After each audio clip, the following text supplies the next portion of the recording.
Ser podcast. A veces no hay mensaje en la botella, a veces no hay más cera que la que arde. Los libros son las ventanas del cuerpo.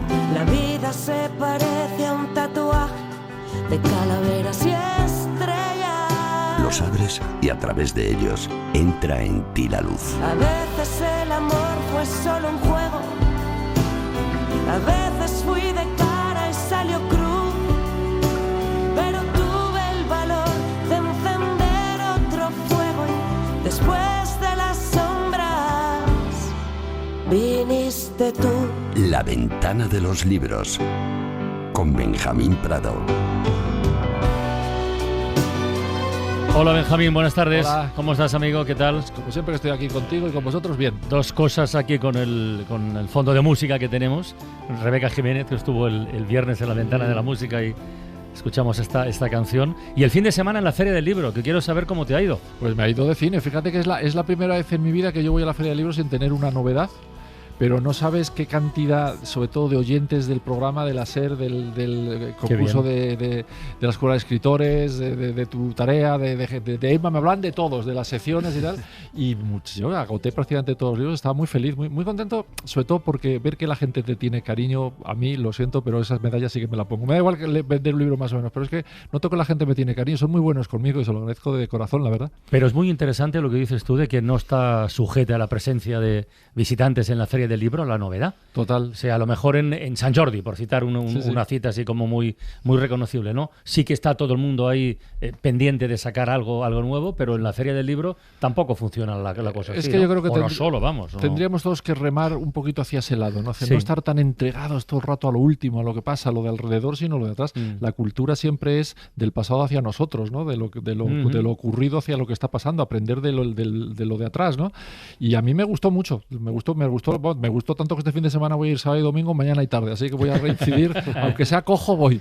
¿Sabes dónde funciona ese código que acabas de describir? En las bibliotecas. Sí, bueno, claro. En las bibliotecas no hay ninguna urgencia por la novedad, sino que es un receptáculo de todo lo que se ha escrito hace poco tiempo, bastante tiempo, mucho tiempo, por géneros, aparte de que es un lugar. Y hoy hablaremos de eso, de lo que contiene y de lo que supone el lugar en sí mismo. Javier Sagarra, director de la Escuela de Escritores, buenas tardes. Hola, ¿qué tal? ¿Cómo ha ido el concurso de relato esta semana? Pues, ¿a tono con la satisfacción de Benjamín? A tono y casi te diría que, bueno, no, sí, a tono, porque la satisfacción de Benjamín es muy buena, es muy alta. En la mía también, la verdad, 1.361 relatos. Veníamos de final mensual, es verdad, pero son casi niveles de récord, ¿no? Son niveles, sí, ya te digo, yo ya últimamente es que ya no me atrevo a decir si es el récord, si hay uno más, uno menos, pero vamos, 1.361, por mucho que hayan pasado Tampoco era una barbaridad. frase tan sencilla como para... No lo era. No. Jugó a dibujar figuras de humo. A partir de aquí piensa algo para contar una historia. Es una buena frase, pero una frase difícil. Y bueno, se ha notado un poquito porque algunos relatos les ha costado, pero la verdad es que ya verás los tres finalistas qué buenos son. Emma Vallespino, buenas tardes. Hola, ¿qué tal? Vamos con datos de las bibliotecas. Mira, el último que tengo aquí es de 2021, datos del Ministerio de Cultura. España contaba con más de 4.500 bibliotecas públicas. Y por comunidades, el orden era las que más tenían. Sí, Andalucía es la ¿Sí? primera, Castilla-La Mancha, Cataluña, Extremadura y Comunidad Valenciana. La pregunta sería cómo se supone que tiene que ser una biblioteca pública en estos tiempos. Lo que ahora comentaba, ¿no? Deben ser solo o algo más que un almacén de libros y una sala de estudios para cuando viene la PAU, los exámenes de estos días. Bueno, vamos a hablar de ello en los próximos minutos y además con la mejor de las excusas. Yo creo que en la vida no hay mejor instrumento de propaganda y promoción que la recomendación del boca a oreja. Ya hace unas semanas, y lo dijo que en Antena además, Mara Torres nos habló de una biblioteca maravillosa en Estepona, que se llama Biblioteca de las Culturas Contemporáneas. Ocupa 8 plantas, en un edificio frente al mar, y su director es el poeta y escritor Alejandro Simón Partal, al que hemos invitado a asomarse a la ventana de los libros. Alejandro, buenas tardes. Buenas tardes, Carlas. ¿Qué tal? ¿Cómo estás? Oye, nos dio una envidia enorme la otra tarde cuando Mara nos comentó su experiencia de fin de semana. Bueno, habéis abierto hace poquitos meses, ¿no? A finales del año pasado. Todavía debe oler a nuevo todo eso. Sí, huele a nuevo y huele a mar. Es normal que tengáis esa envidia porque al hablando con vosotros estoy viendo el Mediterráneo, el Estrecho, hace un día de poniente estupendo. ¿A qué te colgamos? Benjamín.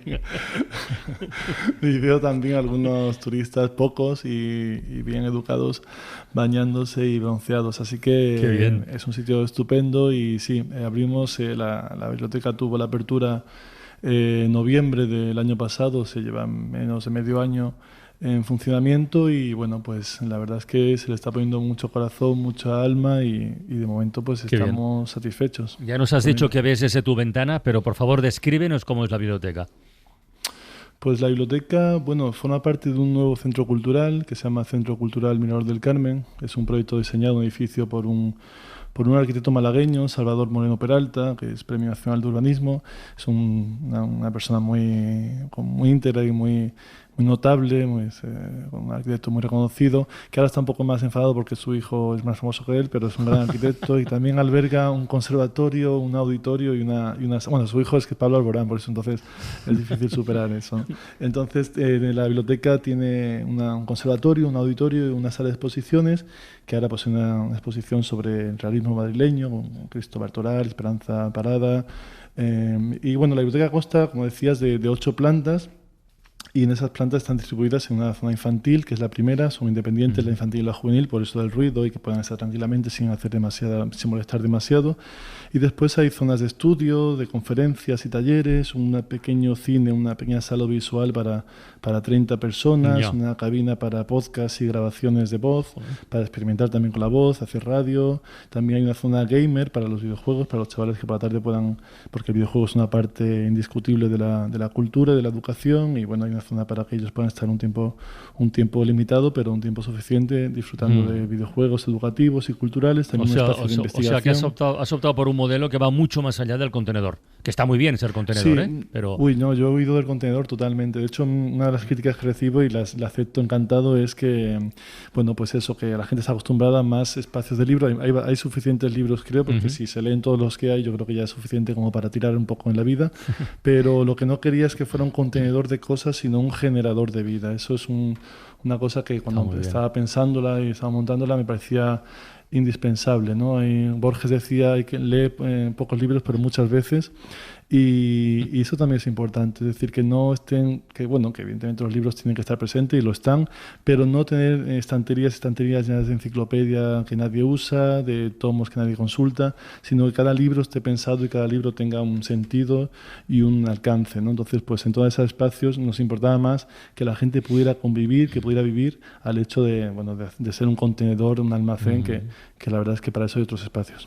Mira, vamos a incorporar a la conversación a Joaquín Rodríguez, que es doctor en Geografía e Historia por la Universidad Complutense y autor de Paraíso o de la felicidad en las bibliotecas, en la editorial Tusquets, que es un libro donde se ahonda en el papel que juegan o deberían jugar las bibliotecas en nuestro tiempo, en nuestro mundo. Joaquín, buenas tardes. Bienvenido, ¿qué tal? Carles. Oye, lo que acaba de describir Alejandro se parece bastante o mucho a esa felicidad que tú dices que se puede generar o que se genera, de hecho, en el ámbito de una biblioteca, ¿no? Bueno, yo lo suscribo palabra por palabra lo que ha dicho, ¿no?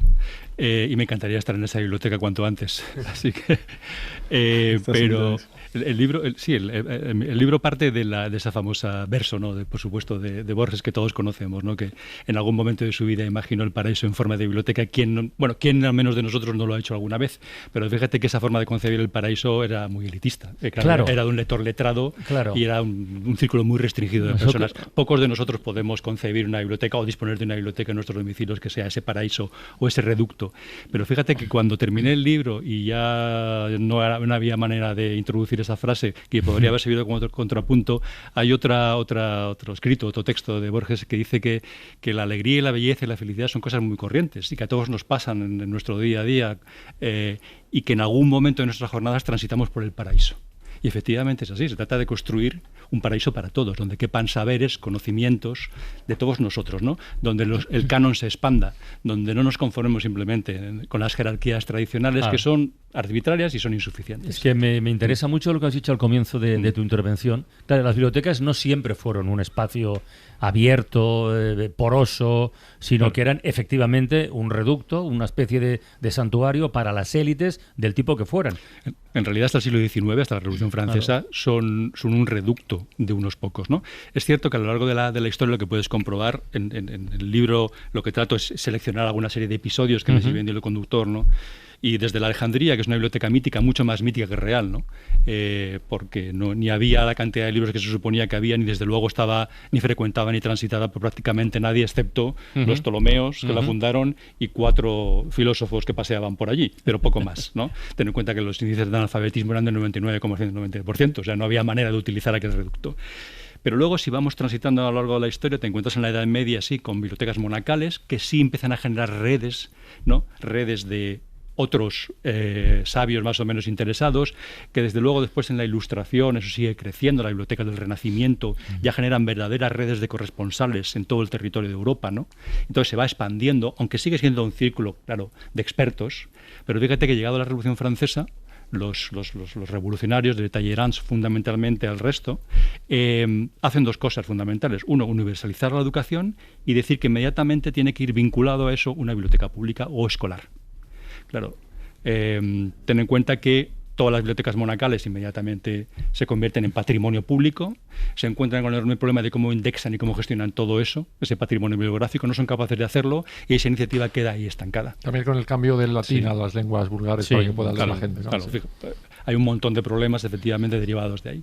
Pero a partir de la Revolución Francesa, y luego hay una serie de episodios en el siglo XX que se relatan en el libro, ¿no?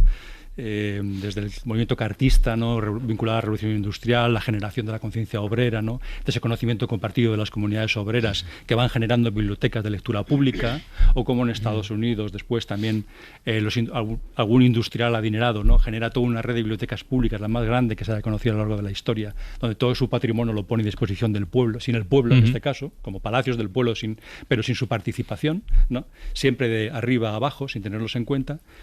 Pero cuando llegamos al siglo XX nos damos cuenta que, aun cuando ese esfuerzo se ha hecho, no basta con que las bibliotecas sean accesibles. O sea, no basta con que generemos infraestructuras públicas para que la gente quiera consultarlas, acceder, por muy maravillosa que sean las infraestructuras como la biblioteca de Estepona, ¿no? Porque hablamos mucho de los techos de cristal para traspasarlos, pero no hablamos de las puertas de cristal. Y en los museos públicos y en las bibliotecas públicas hay puertas de cristal que nadie se atreve a traspasar a no ser que disponga de una serie de competencias, de conocimientos o disposiciones que se han generado en el entorno familiar, que se han generado en la escuela, etcétera, etcétera. Si eso no sucede, uno no se atreve a traspasar el umbral de una biblioteca. La teoría para la hora de organizar cosas, gastos de colectivo, que la gente no va, hay que llevarla. Y a las bibliotecas también. Yo he estado en algunos barrios conflictivos de algunas ciudades, barrios, duros en su momento, que han mejorado en torno alrededor de una biblioteca. Se ha acostumbrado a los alumnos a ir, a visitar, a leer, a oír música y tal. Y es una maravilla ver cómo la biblioteca se convierte en el corazón de un barrio mejor de lo que era antes de abrirla. Es un faro. Alejandro, tú antes de abrir la de Estepona, ¿hiciste algún tipo de... igual la palabra gira no es adecuada. Bueno, sí, una gira por bibliotecas públicas para pillar ideas y conocer experiencias. Sí, hice una gira con todas las letras, es decir, pero también he sido usuario de bibliotecas, me han gustado las bibliotecas también para lo que pretendía volcar en esta, que era para el aspecto social, para ir a conocer gente, a ligar, a no estar solo, que también la biblioteca es un elemento importante contra la soledad. Sí. ¿No?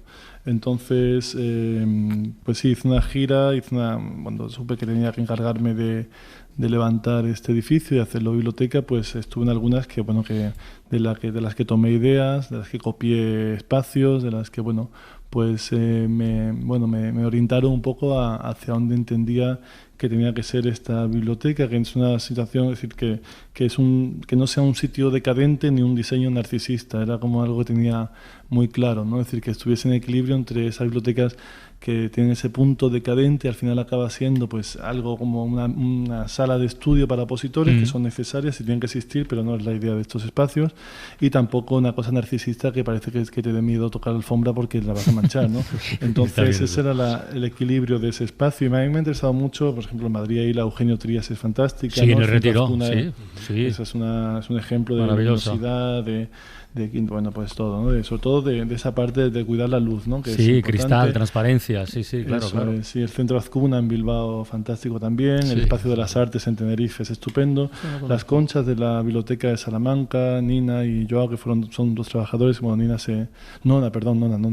se jubiló hace pocos meses y la verdad es que fueron un apoyo y una ayuda bastante importante para esta biblioteca de culturas contemporáneas. Y como decía Benjamín, también las de barrio, vivía en Welling, en Málaga, y la biblioteca María Zambrano, es una biblioteca de 80 metros cuadrados, pues la gente que del barrio pues iba a consultar internet, a leer la prensa en papel todavía, a descansar, a dormir la siesta, a refugiarse del calor, del frío. Es decir, que las bibliotecas tienen que tener esos espacios, no solo un espacio de rentabilidad. Mira, acaba de aterrizar la culpable de que estemos hablando contigo. Mara Torres, buenas tardes. Hola, ¿qué tal? Súmate a la conversación, tardes. Anda, no me dejes Hola, mentir. Alejandro.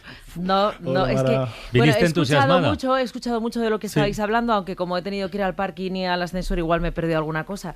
Entiendo que estaba describiendo cómo es esta biblioteca de 8 plantas. Y lo que ve desde su ventana, que es lo que nos da más envidia todavía. No sé si ha contado que es un edificio que, si no es una biblioteca, su único destino era la demolición. O sea, un edificio de 8 plantas en mitad de un paseo marítimo. O se convertía en algo parecido a esto, o el riesgo era que cada persona que pasara por delante dijera: esto hay que tirar, lo que hace aquí. Y de repente se convierte en un foco de cultura, en un espacio de encuentro. No sé si ha contado que cuando estuve yo había una exposición de Antonio López, hay exposiciones en una sala, hay un espacio para ver cine en otra, para escuchar música, videojuegos, para hacer niños, radio, para hacer radio. Hay un festival que montan ahora con literatura y con música. Entonces eso en Estepona se ha convertido en un punto de encuentro. Y yo le decía a Emma cuando llegué que me parecía la mejor inversión en dinero público de una biblioteca. O sea, cuando el dinero está bien invertido, merece mucho la pena, pero tienen que ser proyectos tan atractivos como este que ha montado Simón Partal, ¿no? Sí, y Alejandro hablaba de una cosa que es el ruido, ¿no? Decía, hay una sala infantil en la que hay mucho ruido, queremos que los jóvenes vengan, charlen, conversen, liguen incluso. Joaquín también defiende, ¿no?, que las bibliotecas sean un lugar en el que pasan cosas, que esté viva. Entonces yo creo que las bibliotecas, y aquí viene la pregunta, han dejado de ser el templo del silencio, afortunadamente. Alejandro. Perdón. Sí, que se dejó de ser silencio. El templo del silencio, ¿no? El que el silencio ya no es el protagonista. Queremos que pasen cosas, que suenen cosas. Claro, la posición del silencio no tiene que ser lo ruidoso, ¿no? Puede ser un equilibrio entre el silencio y la buena convivencia.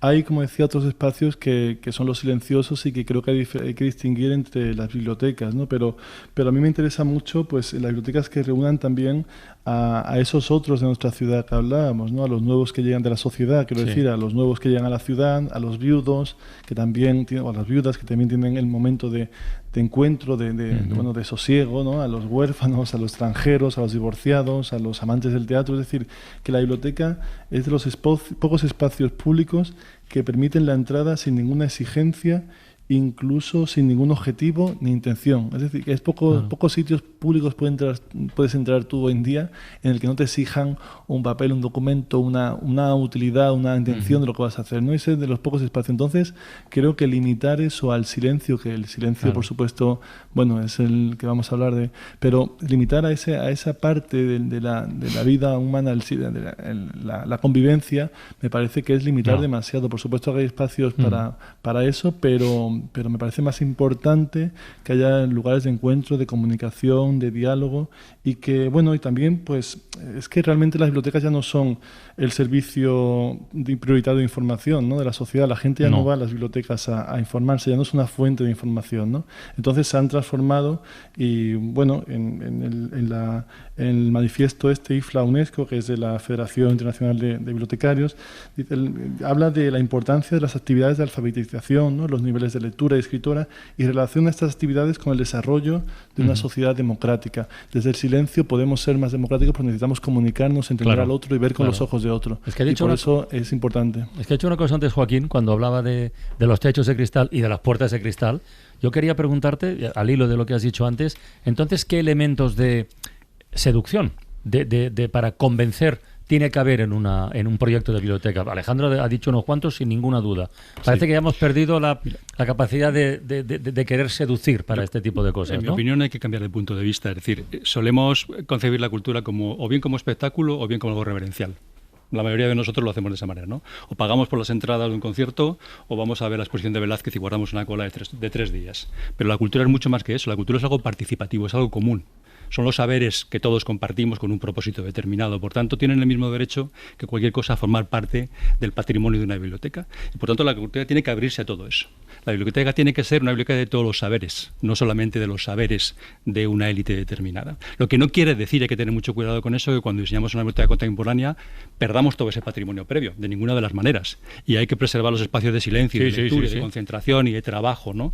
Por supuesto que sí, porque la lectura es una tecnología absolutamente insustituible. Los libros y la lectura son en la historia de la humanidad algo totalmente insustituible. Bueno, y la idea de prestar y compartir en un mundo donde todo se vende y cada uno va a lo suyo, pues es que es muy importante. Es un espacio muy raro. Es comunidad. ¿No? Es comunidad. Claro, muy raro. Es un vertebrador de comunidades, ¿no? Y eso es lo que aprendí. Fíjate, no en las bibliotecas españolas, que también conozco muchas, sino en bibliotecas en Latinoamérica, bibliotecas en Colombia y en Brasil, donde hay muchas cosas en las redes de bibliotecas comunitarias, donde se cogestionan, es decir, que los directores juegan un papel determinado, pero es la comunidad la que decide qué clase de contenidos se generan, se comparten, qué se discute, con qué propósito y con qué fines. Esa forma de bibliotecas comunitarias, cuya seguramente más afinada expresión es una que encontré en Colombia, que se llama la Biblioteca de la Autoconstrucción, que está en la favela, en la mayor favela de Bogotá, ¿no? Donde es la propia comunidad la que genera su espacio. Y hay libros, claro que hay libros, y hay bibliotecarios también, pero hay perros que corren, niños que juegan, hay videojuegos, hay espacios para hacer música, hay mil cosas más, porque todo ese conocimiento se valora. Cuando has dicho que la cultura es algo más que lo que tradicionalmente tenemos en la cabeza, quiero aprovechar para una cosa muy concreta de hoy mismo. La cultura también es activismo, o puede serlo, o debe serlo incluso a veces.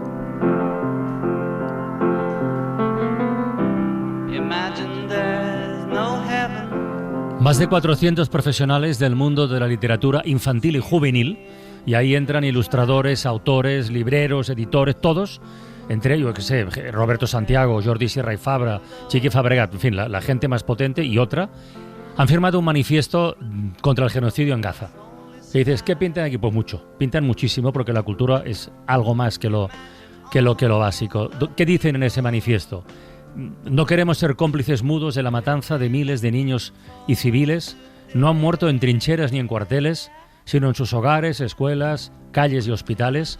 Muchos más sufrirán por amputaciones y traumas que marcarán el resto de sus vidas. Israel ha infringido reiteradamente leyes internacionales. No hay excusas. Los niños y las niñas no son combatientes. Y concluyen con una frase definitiva. No es el mundo que imaginamos, no es el mundo que queremos, y nosotros tampoco.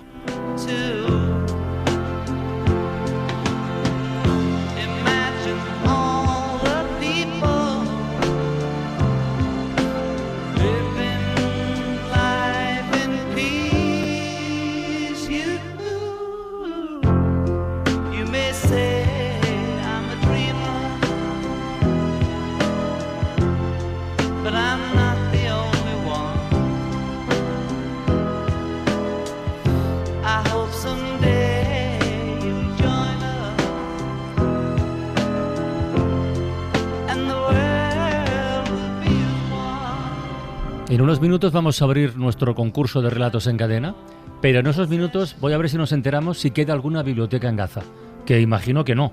Vamos, estoy por decir que no, pero a ver si en estos minutitos lo podemos averiguar, o si ha habido alguna que se haya encargado también. Aunque tú no lo sepas, me he inventado tu nombre, me drogué con promesas y he dormido en los coches. Aunque tú no lo entiendas, nunca escribo el remite en el sobre, por no dejar mis huellas.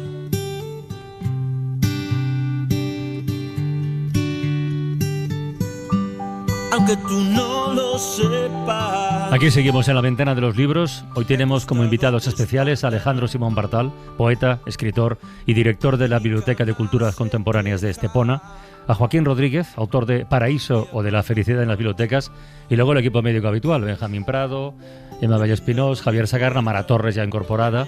Y yo he dejado pendiente antes saber si había todavía en funcionamiento alguna biblioteca en Gaza.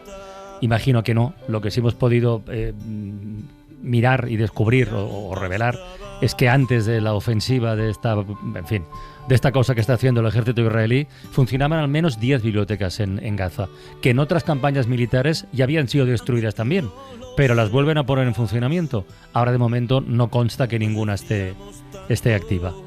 Enseguida abrimos nuestro concurso de relatos en cadena, pero antes queremos, Benjamín, alguna recomendación literaria para este día. Pues mira, está sonando la canción, aunque tú no lo sepas, de Luis García Montero, y Almudena Grandes debe de ser, seguramente con Ana María Matute, la escritora que más bibliotecas con su nombre tenga en España, porque se han abierto un montón de ellas. En algún caso ha cambiado el nombre. En algún caso ha creado polémica con los de siempre y no, de cuyo nombre no vamos a querer acordarnos. No, olvidémonos. Bueno, lo que sé de Almudena es un libro de Rafael Rey, que ha publicado la editorial Tusquets, donde Rafael Rey empieza diciendo, bueno, yo nunca diría que he sido amigo de Almudena, no lo que uno entiende por amigo, una conexión muy directa, muy fraternal, sino que he coincidido con ella haciendo cosas, ¿no? Algunas de las historias que cuenta de Almudena, yo no las conocía y son estremecedoras. Hay una impresionante en la que están Luisito García Montero y Rafael Rey en Guadarrama tomando algo, y de pronto recibe una llamada Luis y dice: Almudena me necesita, y sale corriendo.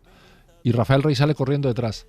Van corriendo por un camino donde se ha metido Almudena, quién sabe por qué, abandonando la carretera principal, y está con medio coche en un precipicio. Ay, y medio coche, y Almudena resplandeciente fuera, sonriente como ella era siempre y vestida de blanco. Luis, tienes que ayudarme. Luis se mete en el coche y le dice a Rafael y a Almudena: subiros, que lo voy a sacar. Pero tú estás loco. ¿Confiáis en mí o no? Y misteriosamente confían en él y se meten y lo saca, porque Almudena, Luis y Rafael Rey, Almudena ya no, pero en aquel momento sí, siguieron vivos, ¿no?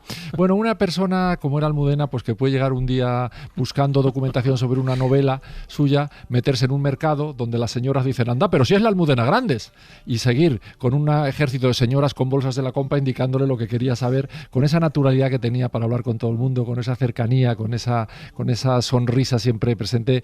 Yo leo este libro y sigo pensando que Rafael Rey es otro mentiroso de tomo y lomo. Es imposible que Almudena se haya muerto. Además, en este libro está muy viva, así que lo recomiendo vivamente, valga la redundancia.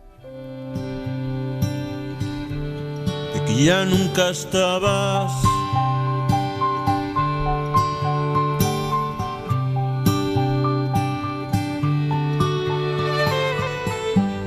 aunque tú no lo sepas. Nos decíamos tanto, con las manos tan llenas, cada día más flacos. Inventamos mareas, tripulábamos barcos y encendía con besos el mar de tus labios.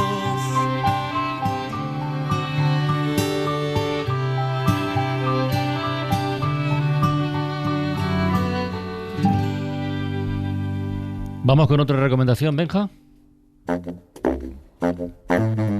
Venga. Pues mira, hablábamos antes de bibliotecas quemadas. En el Quijote también hay una biblioteca quemada, la del protagonista, que expurgan el barbero, el cura y todos estos, queriendo librarle de los males que han hecho los libros a ese loco, decimos entre interrogaciones. Bueno, lo que sé, El verano de Cervantes, de Antonio Muñoz Molina, editorial Seix Barral, es el libro de toda una vida.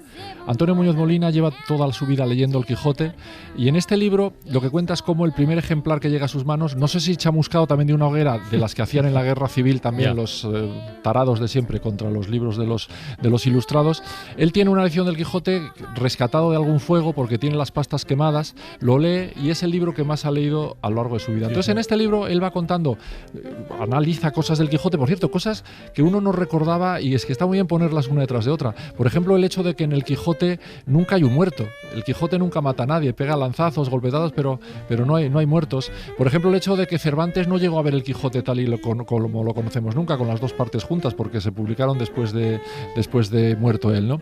Muchas curiosidades sobre Cervantes y muchas curiosidades sobre Antonio Muñoz Molina, que va contando episodios de su vida en Úbeda, cuando era niño, una vida muy rural, en casas de campo, paseando, llevando el ganado a pastar y cosas por el estilo, y contando cómo la novela de Cervantes no solamente le ha fascinado, sino que está en casi todo lo que le gusta. Yo también hay muchas cosas que no sabía. Por ejemplo, las cosas que cuenta cuenta de Herman Melville sobre lo que pensaba de Cervantes y la influencia que tiene en Moby Dick. El odio que... ¿En Moby Dick? En Moby Dick, sí, dice que realmente el Capitán Ahab tiene rasgos sacados directamente del Quijote y lo cuenta en varios episodios el propio Melville. El odio que le tenía Mark Twain, aparece también, por cierto, el Quijote varias veces en ¿cómo se llama el personaje Mark Twain? Tom Sawyer, que no me salía. Estaba pensando en Tom Sawyer y Huckleberry Finn, ¿no? El odio que le tiene a Walter Scott, a quien culpa de haber sido el culpable de la guerra civil norteamericana, porque dice que ese endulzamiento del sur, de lo caballeresco y tal, dice que él y Margaret Mitchell tienen la culpa de todo. Mientras que Cervantes lo que hizo fue avisar sobre todos los peligros de un mundo demasiado poco loco en el Quijote y demás. Bueno, es un libro maravilloso, como digo, el libro de una vida, El verano de Cervantes, de Antonio Muñoz Molina, con la prosa de Antonio Muñoz Molina, que da rabia ya este tío lo bien que escribe.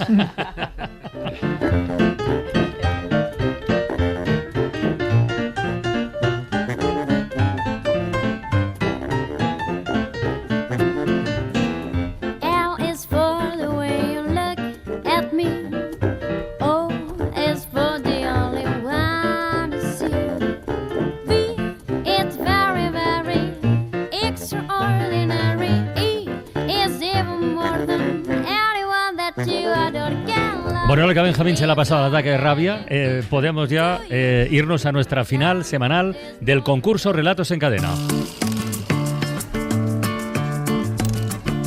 Relatos en Cadena. Una historia en 100 palabras para un premio de 6.000 euros.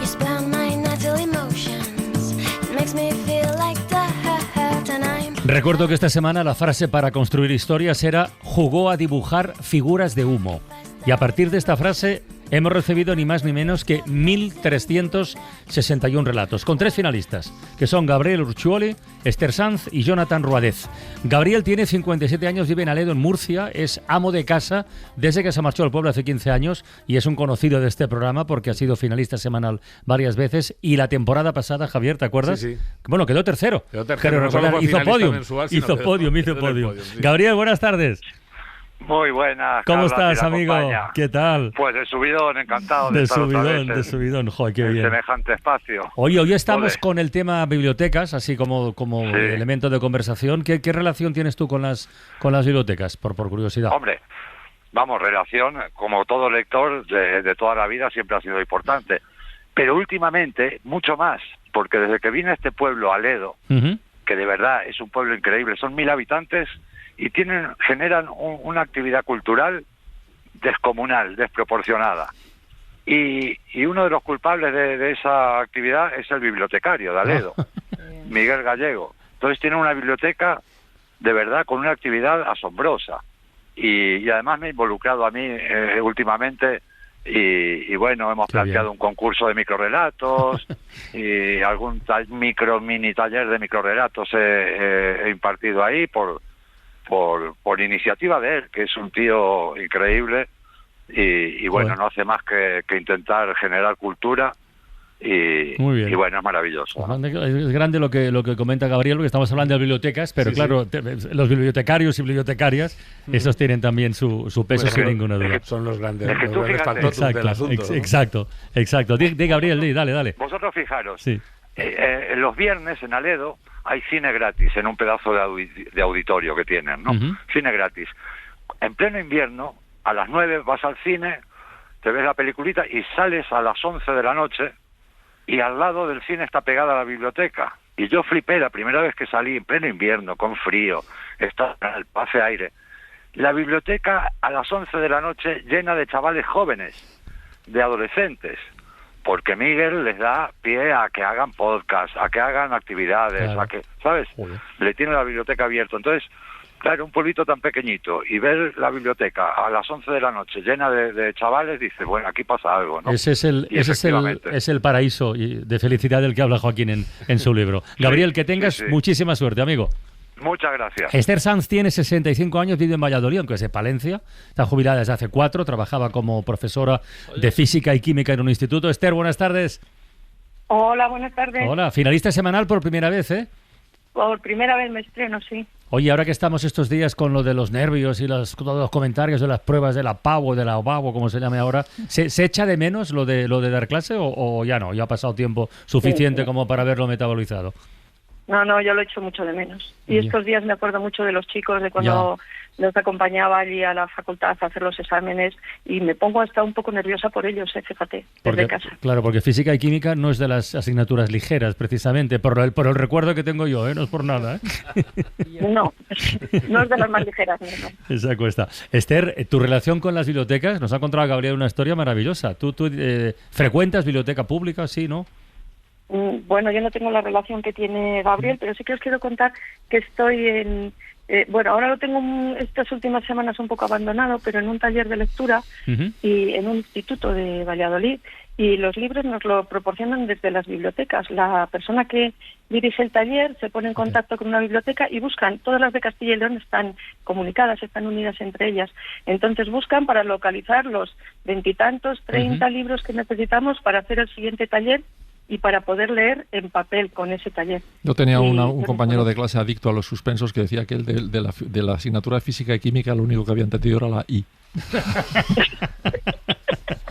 No hagas caso, Esther, no hagas caso a los recuerdos de Benjamín. Si la ponía griego, vamos bien. Exacto. Que tengas mucha suerte, ¿eh? Gracias. Y a Jonathan Ruadez, que tiene 39 años y que es finalista semanal por segunda vez, volvemos a saludarle en conexión con Miami, donde vive. Él es venezolano, ahí son ahora las 12 y casi 50 minutos del mediodía. Es comunicador en la Universidad Internacional de Florida. Jonathan, buenos días, ¿qué tal? Buenos días, ¿cómo están? Buenas tardes para ustedes. Buenas tardes, pues muy contentos de tenerte aquí. Te pregunto directamente por si tienes algún vínculo con bibliotecas ahí en Miami. Pues sí, a ver, tengo la biblioteca de acá de la universidad, que es una biblioteca maravillosa, y desde que empecé a trabajar acá en la Universidad Internacional de la Florida me sorprendió mucho el catálogo tan amplio de libros en español que tienen para ser una universidad situada en los Estados Unidos. Obviamente está en Miami, que diría yo que es la ciudad más hispana de Estados Unidos, entonces no me sorprendió tanto, pero me sorprendió gratamente la selección tan buena que tenían de libros en español. Bueno, yo he estado en la Feria del Libro de Miami, me quedé impresionado de la cantidad de lectores, de la cantidad de gente que va, de la cantidad de libros que hay. Bueno, increíble, increíble. Qué bien. Es impresionante, y las librerías igual acá me sorprende cada vez que voy porque están actualizadas con las últimas publicaciones de las editoriales en español. Es algo que me hace muy feliz ver eso acá. Muy bien, Jonathan. Por la lectura en español. Que tengas muchísima suerte en la final, ya que conocéis la mecánica. Muchísimas gracias. Vamos a ver los relatos y luego a ver qué pasa. Venga, el primero, el de Gabriel Urchuoli, se titula Niña atormentada. Jugó a dibujar figuras de humo sobre los restos quemados de su casa. Caminando con dificultad entre los escombros, recorrió cada habitación. Primero la de su hermano, donde dibujó la cama y a él encima, sentado como un Buda. Después la de sus padres, donde también dibujó la cama, pero a ellos los recostó abrazados, uno frente al otro. Después fue al salón, donde dibujó la mesa en la que comían, y a cada uno sentado en su silla. Y por último fue a su habitación, donde dibujó un pequeño ataúd y se metió dentro. Sí, pues sí que está atormentada la niña, pobre. La verdad es que es una barbaridad el relato, porque yo creo que todos sabemos de qué está hablando. Sí, tiene toda la pinta. Todos sabemos de qué está hablando, pero cómo lo ha hecho de dedicado. Entonces hemos hablado de gafa. Exacto, cuando se habla de un tema de esto es muy difícil decir algo original, algo que nos haya dicho, algo que nos conmueva, algo que nos rompa, que nos emocione, ¿no? Más allá, ¿no?, de lo que ya estamos. Yo creo que aquí Gabriel lo ha hecho maravillosamente bien, ha ido dibujando con humo, muy despacio. Es un cuento de fantasmas al final, ¿no? Es un cuento de fantasmas maravillosamente dibujados con humo. Vamos con el segundo relato finalista, el de Esther Sanz, se titula La última travesura. Jugó a dibujar figuras de humo con aquellos lápices descubiertos en el desván. No entendía por qué a ella no la dejaban pintar. Oculta entre escobas viejas y baúles, con sabor a prohibido, emborronaba el papel. Las llamadas de su madre, sus pisadas aceleradas, la sobresaltaron. Sintió su mano poderosa apresarle la muñeca, apartarla del cuaderno y tirar de ella escaleras abajo. Desvanecidas las últimas sirenas, con las tres sentadas ante los rescoldos de la casa, la abuela la tomó en sus brazos y con los ojos desbordados de pena, le explicó por qué una no podía saltarse las normas cuando se era aprendiz de bruja. Toma, sorpresa, sorpresa. Ya van 2 casas quemadas, ¿eh? Sí. Hombre, es que con el humo que había ya sabes dónde está el fuego. Pues la verdad es que a mí me parece un relato muy divertido porque estás todo el rato diciendo, a ver, ¿por qué no dejan pintar a esta pobre niña? ¿Qué habrá hecho esta pobre niña? ¿Qué es lo que pasa, no? Y va avanzando y de repente vemos que se incendia la casa, pero ¿qué está pasando aquí? Y en la última línea, en la última frase, de repente todo cobra sentido y sin embargo estaba dicho, ¿no? Que es lo que yo siempre digo, un cuento con sorpresa final. De alguna manera nos lo estaban diciendo todo el rato. Venga, vamos al tercer relato, al de Jonathan Roadez, se titula Esfumada.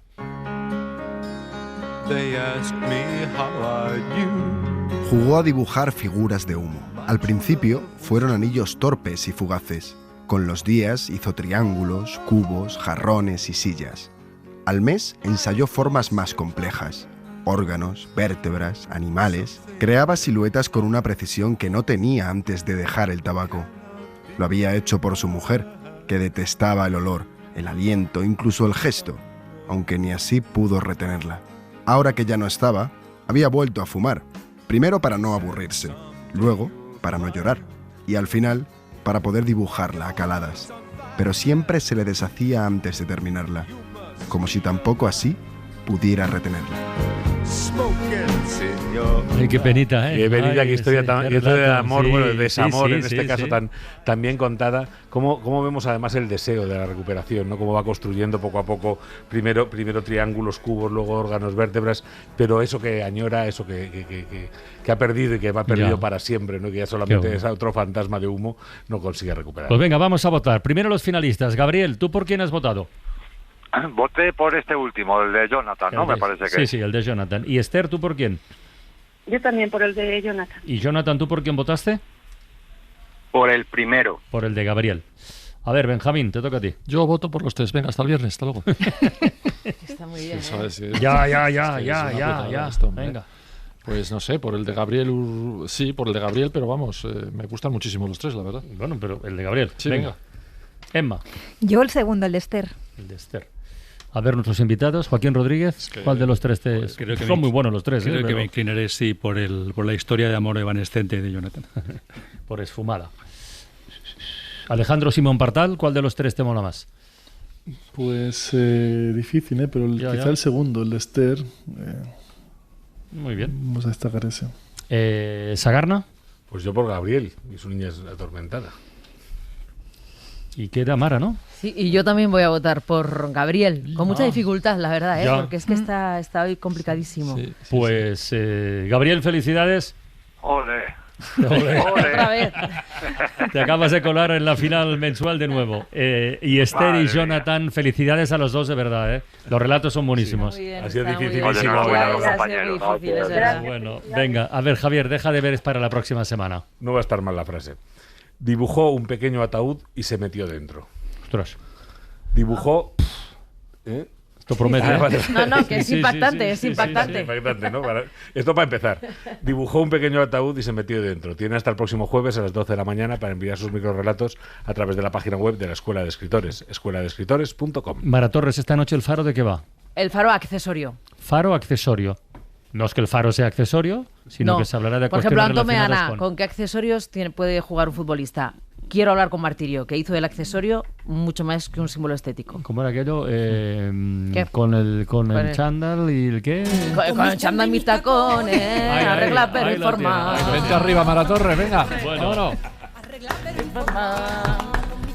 bueno, deja de tal y cerramos la ventana de los libros con el poema de Benjamín. Pues con un poema Joaquín de y Alejandro, Sara gracias por Torres. estar aquí. Felicidades. Sara Torres, la bella Varsovia, con juros y cantos. Y mira qué poema, canción encontrada en el interior de una vieja cerámica. Mira qué hermosura. She may be the face I can't forget, a trace of pleasure or regret.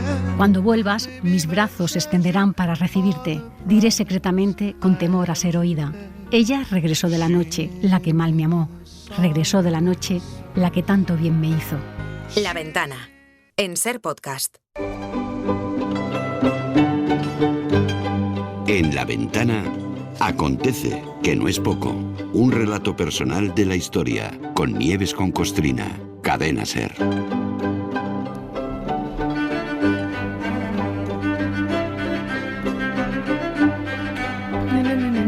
Hola Nieves, buenas tardes. Buenas tardes, Carlas, ¿qué tal? Alguien va a pensar que estamos obsesionados con el tema y tendrá razón en pensarlo, ¿eh? Tendrá toda la razón. Porque efectivamente no queremos ni podemos dejar de hablar de Gaza, de Palestina. Primero contando lo que ocurre ahora mismo, que eso lo hacemos todos los días, porque es muy importante no dejarlo pasar, no olvidarnos. Pero segundo también revisando lo que pasó hace tiempo, o sea, la historia. Porque así seguramente se pueden entender muchas cosas, o al menos algunas. Dale, así Nieves, es, así es. Pero además esto es una cosa... a diario. Sí. Y esto es periodismo, eso no olvidar, no dejar los temas ahí en el cajón. Pero... yo, la verdad es que esto es una cosa que tenemos pendiente desde hace mucho. Ya ni me acuerdo del tiempo que hace que dejé unas miguitas diplomáticas para hablar de dos hombres, los dos suecos, que pagaron muy caro su compromiso político y de paz. Uno fue Dag Hammarskjöld, que fue secretario general de la ONU entre 1953 y 1961. Recomiendo la película sobre su vida, creo que está en Filmin. ¿Sí? ¿En Filmin? Sí, de verdad, se llama así la película Hammarskjöld, creo que se llama El precio de la paz o algo así. Bueno, pues a este hombre lo asesinaron, aunque hicieron que pareciera un accidente, porque Hammarskjöld se tomó muy en serio su trabajo y se empeñó en que la ONU tenía que implicarse activamente en imponer la paz en el mundo y plantar cara a los que buscaban guerra. No solo discursos y venga discurso. No, decía no, hay que hacer cosas. A los intereses mineros europeos en el Congo, por ejemplo, no le venía bien este tipo que buscaba imponer la paz. Pero hoy no toca él, hoy vamos con otro sueco, que se llamaba Folke Bernadotte. Y el 20 de mayo de 1948 aceptó una misión mediadora en Palestina porque los judíos acababan de liarla muy parda. Hacía solo 6 días que Ben Gurión había proclamado el Estado de Israel antes de lo acordado y había comenzado una expulsión salvaje de palestinos, pero vamos, en 24 horas. Este diplomático sueco tenía una hoja de vida repleta de bondades y por eso fue a Palestina a intentar poner paz. Los israelíes le dijeron, no vengas, que lo mismo te matamos. Pero Bernadotte fue y lo mataron. El Estado de Israel, con todos sus israelíes judíos y no judíos dentro, es un Estado asesino desde el mismo día de su proclamación. Y que dejen de lloriquear tanto con el antisemitismo, que si son insoportables es porque son genocidas y terroristas.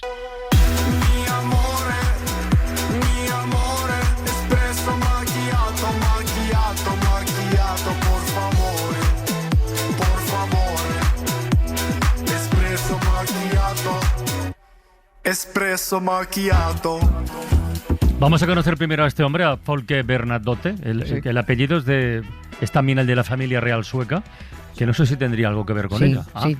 Sí, los Bernadotte, esto sí tenía que ver. Era aristócrata este hombre. Sí, este era aristócrata, era conde, el conde Bernadotte, el conde Folke Bernadotte, y era miembro de la familia real, era sobrino del rey de Suecia y también nieto de otro rey de Suecia. Todos se llaman Bernadotte, porque para esto... Pero eso suena más a francés, sí, ¿no? es que es Bernadotte, para que no lo sepa, la actual familia real sueca se hacen los suecos, pero son franceses. Bernadotte es un apellido francés, es una dinastía muy reciente que se inauguró en el siglo XVIII.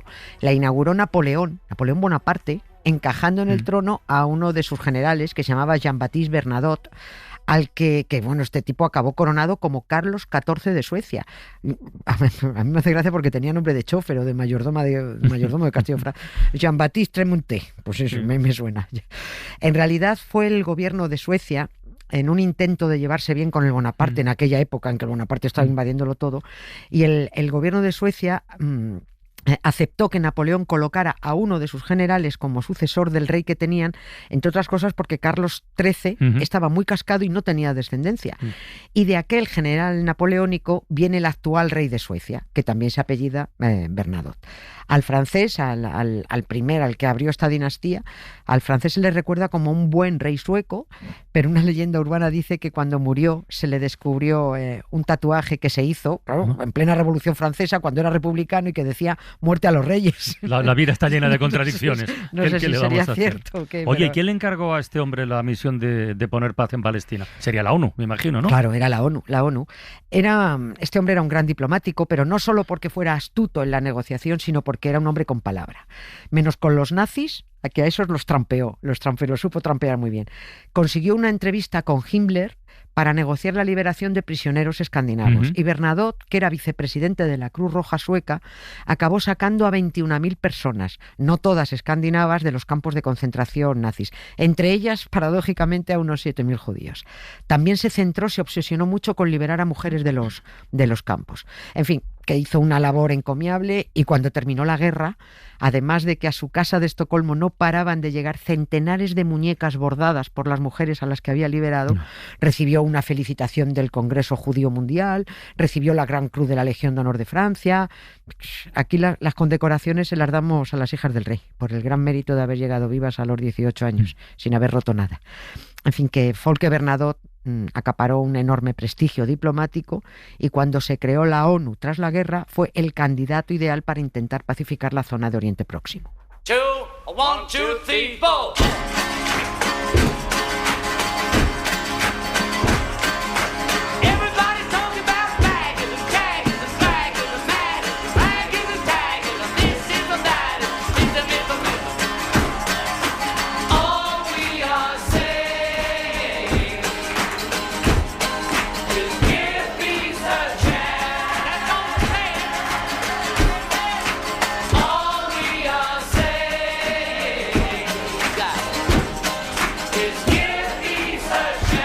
Claro, estaba pensando que la ONU le pide que intente pacificar la zona.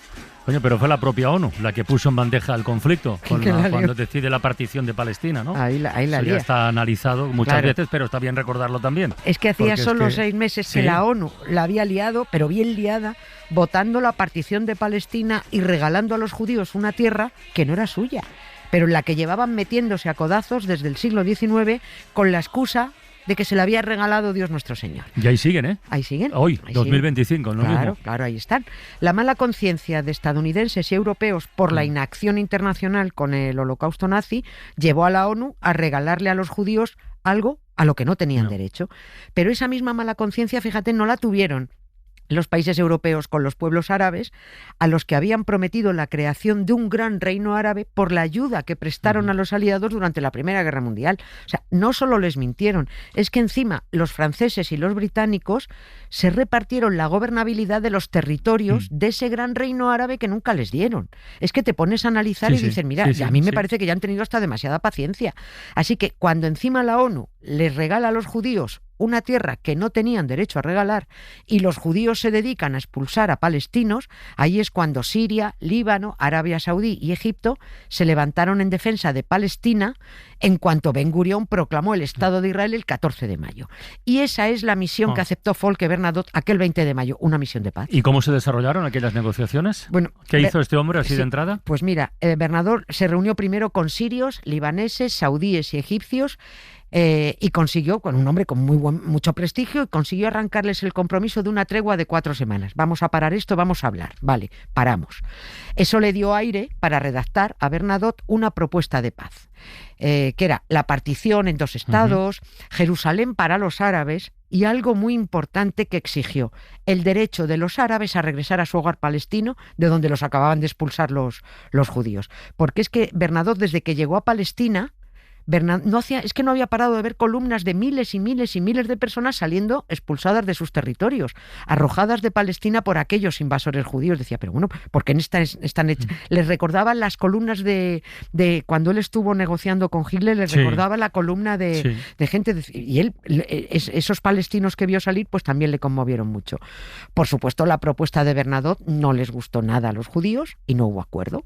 Bernadotte siguió intentándolo, volvió a reunirse con unos y con otros, iba, venía, empezaron a llegarle rumores de que los judíos lo iban a matar. Estoy llamando a los judíos y no israelíes porque Ben Gurión proclamó el Estado de Israel de forma ilegal, rompiendo lo acordado y antes de tiempo. Es que no cumplen una palabra ni durmiendo. Por eso, en aquellos días de mayo y junio de 1948 no considero que fueran ciudadanos de un país legal, solo judíos invasores. Oye, ¿y qué acuerdo concreto rompieron proclamando el Estado de Israel antes de ahora? A alguien le puede parecer un poco tonto, pero es un incumplimiento más, pues adelantar por su cuenta la proclamación del Estado. Toda aquella zona estaba bajo mandato británico, que fueron ellos los originarios responsables del follón que hay liado ahora. Lo que pasa es que los británicos tiraron la piedra y llevan escondiendo la mano 100 años. Los británicos finalizaban el mandato a las 0 horas del 15 de mayo de 1948 y el acuerdo era que los judíos no podían hacer nada hasta que el último británico abandonara Palestina. Pero los judíos hacen las cosas cuando a ellos les viene bien y siempre con pretextos basados en sus supersticiones. Y es que como el día 15 era sábado, a ellos no les venía bien proclamar su Estado de Israel en Sabbat. Y por supuesto tampoco iban a esperar al domingo. Así que lo proclamaron ilegalmente el viernes 14, 8 horas antes de que los británicos abandonaran Palestina y de que terminara oficialmente el mandato. Se pasaron lo acordado, pues como hacen siempre, pues por ahí, por sus tirabuzones morenos. El caso es que Folke Bernadotte no hizo caso de los rumores que decían que los judíos estaban pensando atentar contra él y mantuvo su agenda.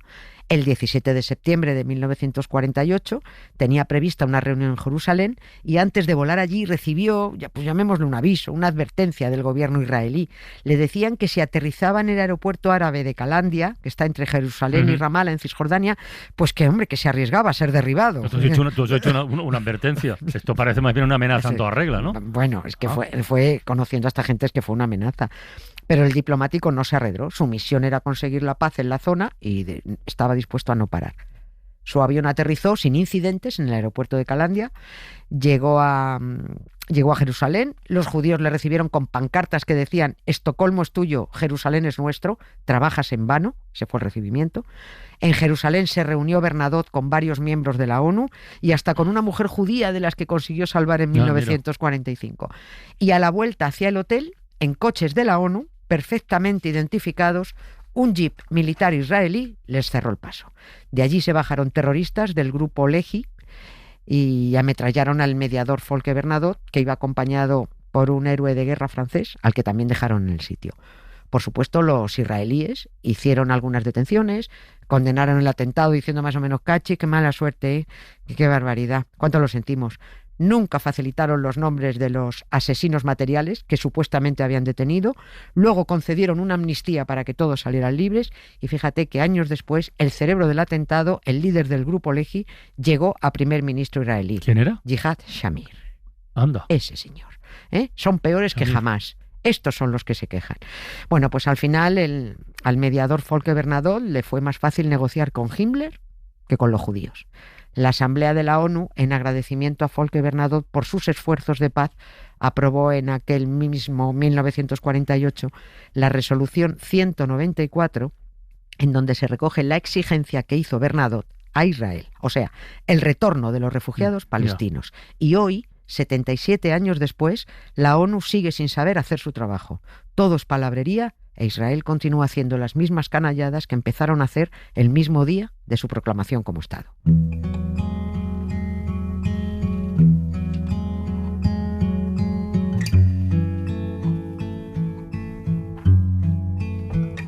Soporté las cosas que nadie soporta,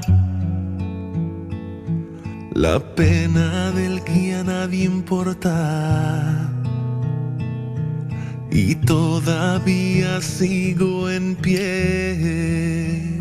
Pues hemos empezado bien la semana. Pues es que pero es lo que hay. Nunca es triste la verdad, que dice el amigo Serrat. Es lo que hay. Mañana más, Nieves. Venga, gracias, Carla. Un beso.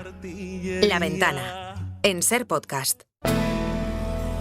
Lo que queda del día, con Isaías Lafuente. Que ya hemos cambiado de mes, Isaías. Claro que sí, ya estamos metidos en el mes de junio y ya sabes, es tiempo de hacer planes para el verano y también balance de la temporada que va acabando, en el deporte, por ejemplo. Y esta mañana en Hoy por Hoy han sometido a ambos miembros de la dupla a una encuesta y los pobres estaban nerviositos. Me estoy acordando de una vez que me paró la Guardia Civil y me pidió el carnet de conducir y yo le dije, ¿me puedes repetir la pregunta?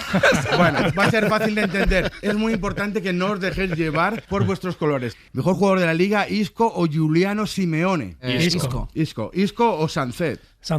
Sancet o Julián Álvarez. Julián Álvarez o Nico Williams. Nico Williams. Nico Williams o Rafinha. Nico Williams. Nico Williams o Lewandowski. Nico Williams. Nico Williams o Mbappé. Nico Williams. Nico Williams o Lamine Yamal. Es que íbamos ahí. Venga, claro. Lamine. Claro. Vale, el mejor bueno, jugador pues para esta la dupla noche de Lamine Yamal no va a estar en la dupla, tampoco estará en Carrusel, será el invitado de Manu Carreño en el larguero.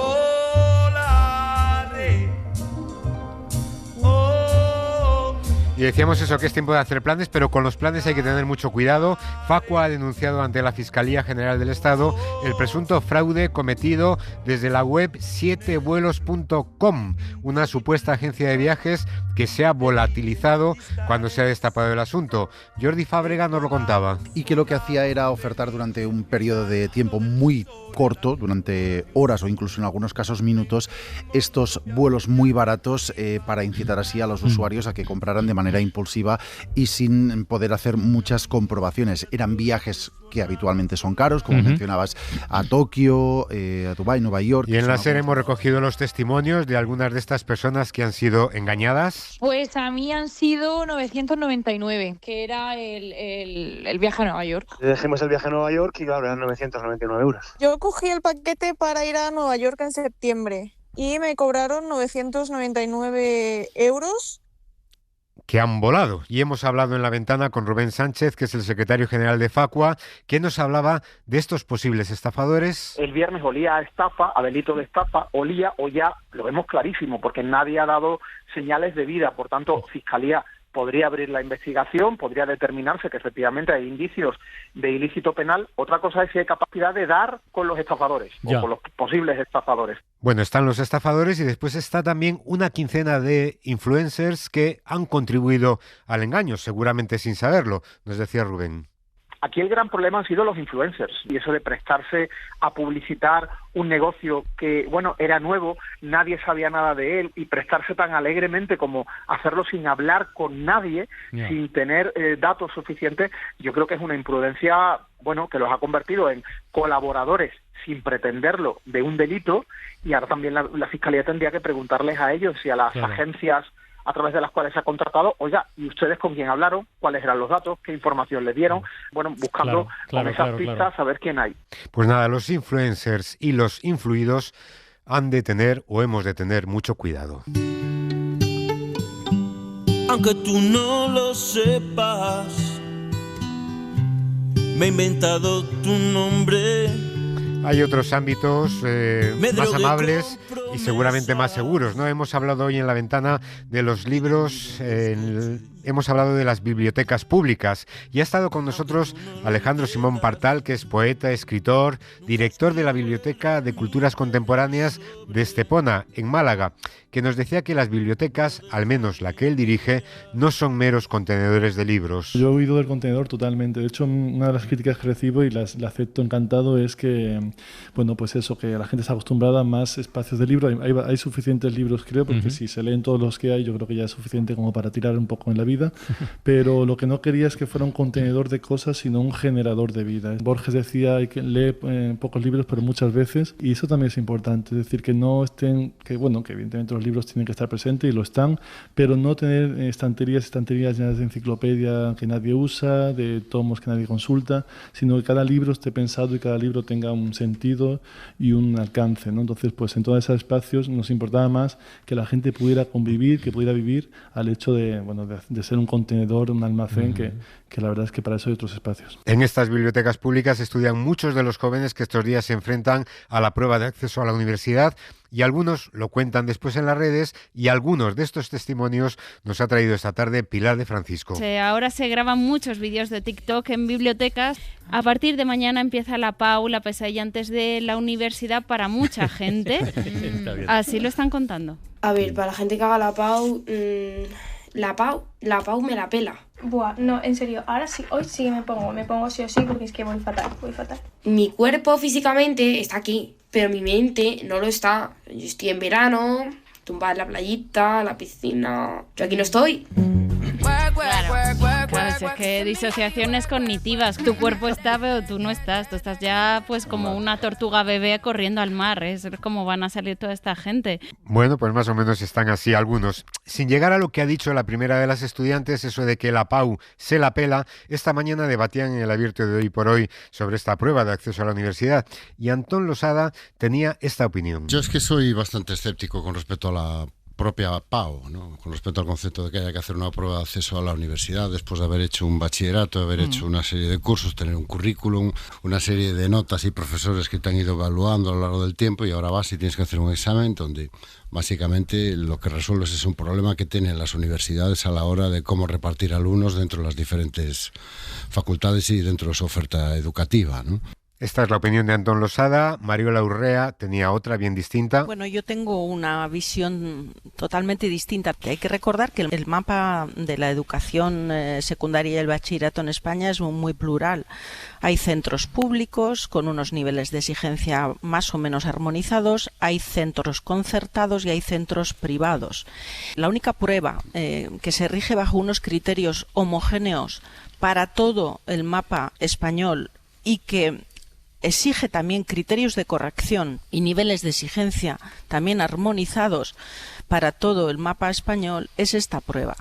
Pues nada, aquí están los puntos de la discordia. Muchísima suerte para todos los estudiantes que se someten a este último acelerón. Y sobre el fin de curso, en otros niveles educativos, la primera de nuestras greguerías. Bueno, empezamos con señor Brumoso, que tiene una teoría bastante interesante. Que los que le hacen un regalo a final de curso a la profesora de sus hijos son los mismos que aplauden cuando aterriza el avión es algo de lo que no tengo pruebas, pero tampoco dudas. Muy bien, muy bueno. Mirad qué buen uso de la tecnología ha hecho aquí muchacho apático. Gracias a la inteligencia artificial, ahora salgo sonriendo en el vídeo de mi boda. Jesús. Y es un buen día para recuperar este buen consejo que nos dio en su momento Verónica. No abusen dejando a sus hijos con la abuela. Hoy le he preguntado a un alumno cuántos años cumplía y ha respondido, si Dios quiere y me da vida, 6. Bueno, hemos tenido las greguerías y también hemos tenido las noticias del Mundo Today, que siempre es un buen aperitivo antes de escuchar Hora 25. El PP lamenta que llamar mafia al PSOE esté incentivando una fuga de votantes. Según las encuestas, 2 de cada 3 votantes del PP votarían a P. Sánchez. Después de varias misiones fallidas, Elon Musk empieza a mandar sus cohetes directamente al desguace. Pese a ello, la última misión también ha fracasado porque el cohete ha acabado en orgánicos y no en metales. Decir en tanto en cuanto que convalidará el primer curso de filología hispánica. Ser capaz de usar so pena de y sin menoscabo en un chat de WhatsApp dará derecho a un sillón de la RAE. Bueno, y todos los caminos conducen a Roma, dicen. Bueno, pues hoy hemos acabado también en Italia, país que conmemora hoy la caída de la dictadura nazifascista. Una mattina mi son svegliato. Bella ciao, bella ciao, bella ciao, ciao, ciao. Y hemos hablado con Joan Solés de esta celebración, pero también hemos hablado de una investigación muy interesante que desde hace 30 años investiga los secretos biológicos de uno de los genios de la historia del arte, Leonardo da Vinci. Bueno, han investigado 21 generaciones de da Vincis. De estas 21 generaciones han aparecido 400 descendientes, se han identificado 15 en vida hoy, descendientes de línea directa del padre o del hermano. 6 de estos 15 han sido sometidos a análisis de ADN. Y no solamente han tenido datos sobre los descendientes, sino también sobre la madre de Leonardo da Vinci. Por ejemplo, parece confirmado ya a raíz de este estudio que la madre de Leonardo era una esclava de una familia rica de la Toscana.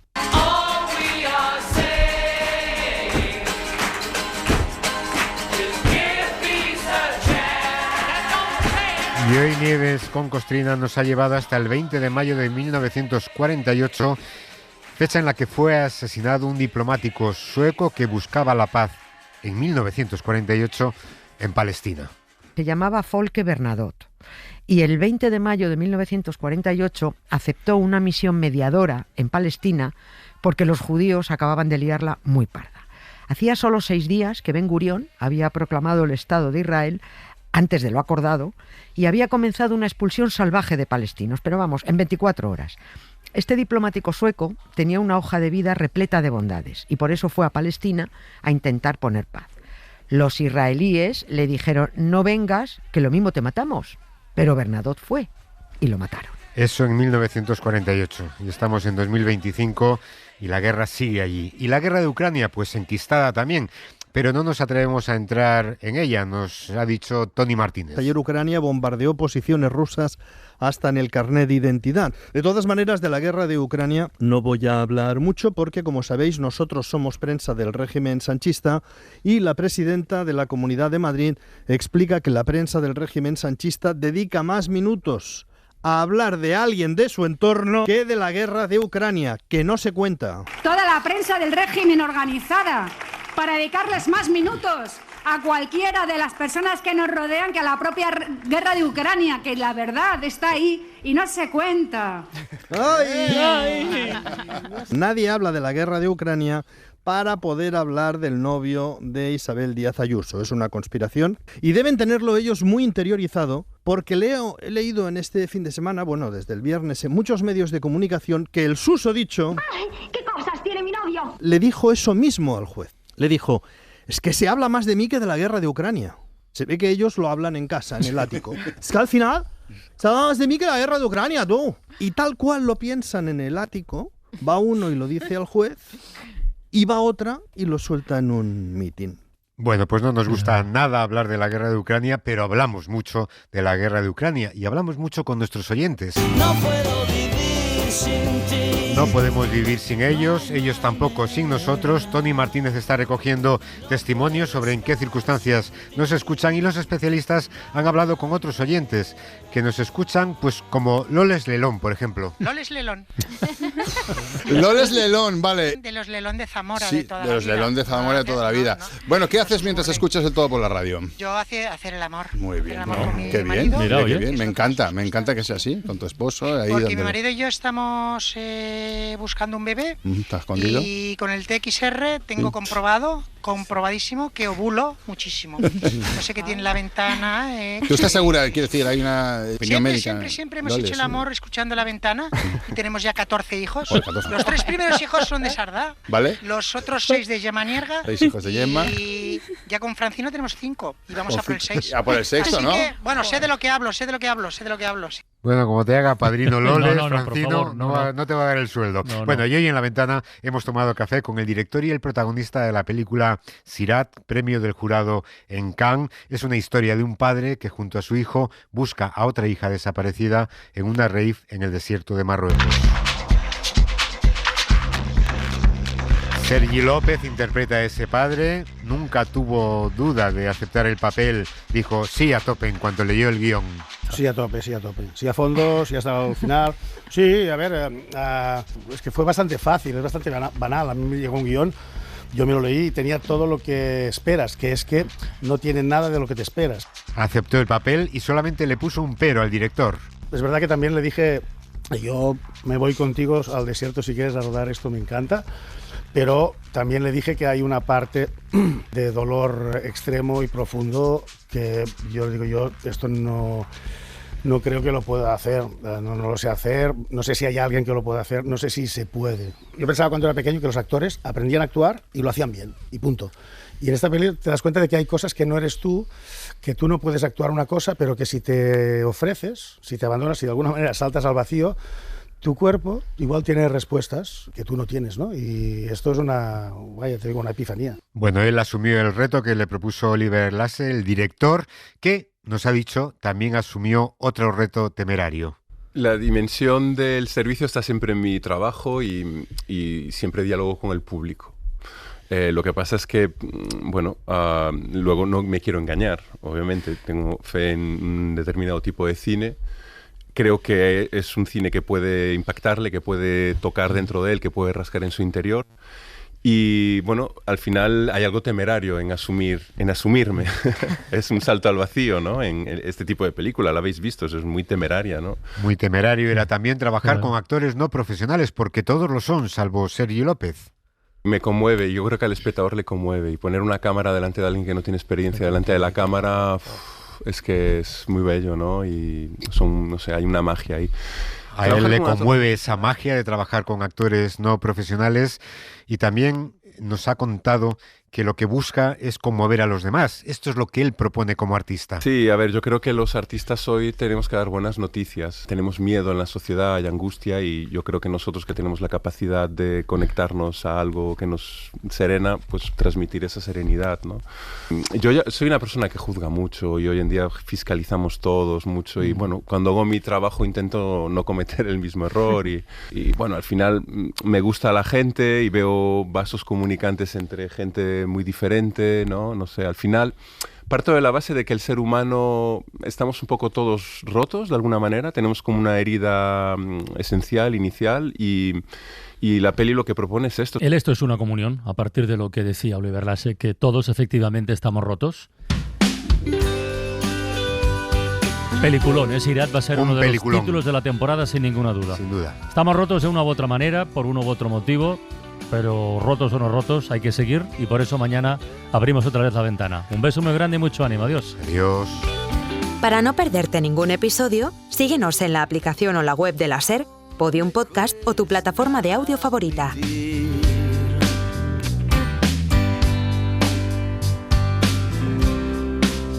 Que eras lo mejor de mí. Pero el día amanece y nada me parece la mitad de perfecto, como cuando tú estabas aquí. Y es tan corrosivo este dolor y esta casa en ruinas que soy yo. Y es que estoy todo roto por dentro, estoy todo roto y deshecho, estoy todo roto y no quiero seguir así.